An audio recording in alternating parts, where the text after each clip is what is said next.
The Nerdery is heading into the Spider-Verse. We are going to unbox all 6 figures, assemble Stilt Man, and rank this exceptional wave. And please let me know in the comments below who your favorite figures are from the Spider-Verse wave.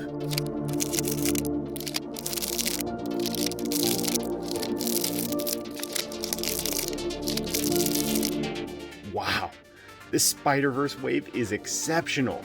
There's great attention to detail on all of these figures, and they come with lots of additive accessories that will enhance any display. Kicking us off at number 7 is Stilt Man. He will look really neat in a display, adding height and being a super unique figure with these stilts. I really do appreciate his backpack, and it has a Buzz Lightyear kind of feel to it, doesn't it? I think the shell looks really cool coming out behind his head and framing his antennas. And just as an FYI, I had a super hard time getting the head on, and now that it's on, it absolutely will not budge. So I'm not going to mess with it. Sean Solo also mentioned on 3 Men and a Monkey Lizard that he had the same challenge. What about you guys? Check out the silver sheen they have on this figure, man. It really picks up the lights nicely. Stilt Man comes with a stand that has 4 pegs. Just so you know, you absolutely cannot stand this figure on its own, so it does need the stand. But check out how cool Stilt Man looks with a normal scale figure in front of it, man. I think that's going to look really cool in a display. How about you guys? I think they could have done a Doc Ock Bath here and gave her crazy cool tentacles and lab accessories with goggles. Do you agree, or do you think they hit the mark with Stilt Man? Overall, I'm really glad to have it, but would rank it as a slightly below average bath. Number 6 is Frogman. Who the bleep is Frogman? He first appeared in Marvel Team-Up number 121 in September of 1982. Frogman is Eugene Patillo. His father was an inventor, and he invented the Frogman suit and tried to be a vigilante but failed. Years later, Eugene found the suit and ultimately took up the mantle to become a hero, teaming up with Spidey.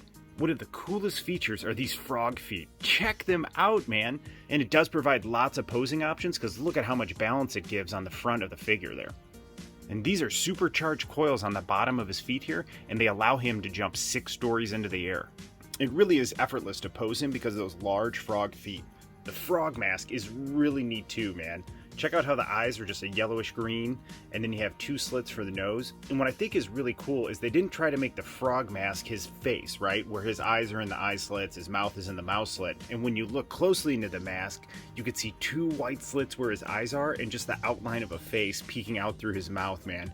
It's kind of like when you go to Disney World and you're meeting with like Goofy or Donald Duck and they're looking through their mouth. Isn't that cool? Frogman has this large backpack, but again offers no issues with balance because of the offsetting large feet. He is a pretty unique rotund figure for a superhero. I think it's cool. Articulates well, shoulder goes all the way out, double pin elbow greater than 90 degrees, has a full 360 degree swivel here at the waist. Again, legs go all the way out and kick out almost like a frog would, which is really cool. And then double pin knee joint. And then you also have a cut at the boot, and then great flexibility here again at the foot. He comes with 4 hand options total, 2 grip fists, and 2 punching fists. His final accessory is this pistol, which barely fits into his hand. It likes to fall out. I have no idea how I'm going to integrate him into my Spidey display, but I know he's going to look really cool in it. The Prowler comes in at number 5. The first thing that pops out about him is the purple mask and the purple backing of the cape. Dude, how cool is it that the top of the cape frames that mask too? He's going to pick up the display LEDs really nice with this color scheme. His lone accessory is this briefcase that opens up. Kind of underwhelming for this figure. Wouldn't it have been cool to have a second face sculpt here, or some kind of effects for his gauntlets? Let me know what you think in the comments below. This muscle body has a nice articulation. Shoulder comes all the way out. Double pinless elbow joint, way greater than 90 degrees. You have your typical cut at the torso and midsection here. Double pinless knee joint, well greater than 90 degrees. You have a cut at the boot, and then check out the detail on the boot, man. The pink here in the boot combined with the pink in the gauntlets here looks so cool with the dark purple, light purple, and this kind of like purplish blue right here, man. What a cool color combination on this figure. For me though, the best part of this figure are these wrist gauntlets, man. The pink really stands out in them, and it offers a real nice juxtaposition to all the dark purples and dark blues. Wow, dude, what a really cool figure, man. I really think they nailed the aesthetic from the movie. How about you guys? Number 4 is SpiderGwen, Gwen Stacy. This Gwen is a real nice upgrade to the prior figure. She is just slightly thicker and scales better. Instead of the suit being all glossy, it has more of a matte finish. Also, check out the major upgrade to her ballerina slippers. The detail goes in full all the way around her ankles just like they would with real ballerina slippers, although mine does have a mist paint app here on the side. The face sculpt is gorgeous, and they really nailed the hair. I love how it's hanging down on the one side, kind of curling over amongst itself, and then you could see the shaved weird part on the other side where Miles butchered it. They really nailed this, man. How cool does that look? This is a Valentine's Day gift for my 12-year-old daughter, and she is going to flip out over this figure. I also really appreciate her head tilt game here. Reminds me of in the movie when Miles is babbling, and then she just kind of looks at him like this, like he's crazy. However, as cool as her face sculpt is, she also looks incredible in this mask. Dude, I love how it looks with the hood up in combination of the white mask and the pink eyes. Dude, the light blue spider webbing with the pink background looks so cool. And when you pull her back, check out how sweet she looks with that on. Let me know in the comments which way you would pose her, mask or face sculpt. Either way is awesome, man. You can't go wrong. And it's really cool when you get a figure like this, because every month you could just switch it up in your display. SpiderGwen also articulates really well. Shoulder comes all the way out, single pinless elbow greater than 90 degrees, can also touch her head, typical rotation on a female body at the waist, double pinless knee joint, comes almost all the way back. She has a boot cut, and then again, a real nice flat-footed ballerina slipper here with great tilt back and forth. Makes her a very, very posable and balanceable character. SpiderGwen comes with 4 hands total, 2 thwips and 2 punching fists, and what is arguably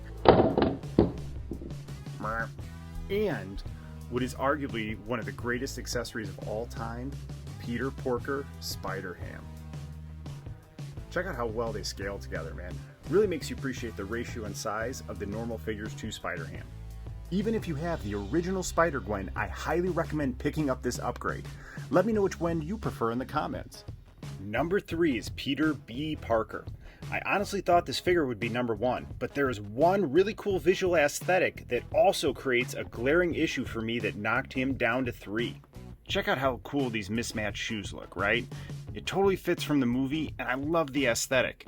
I mean, look at that from far away. It is really cool. However, his legs are super skinny, and this duster is large and top heavy.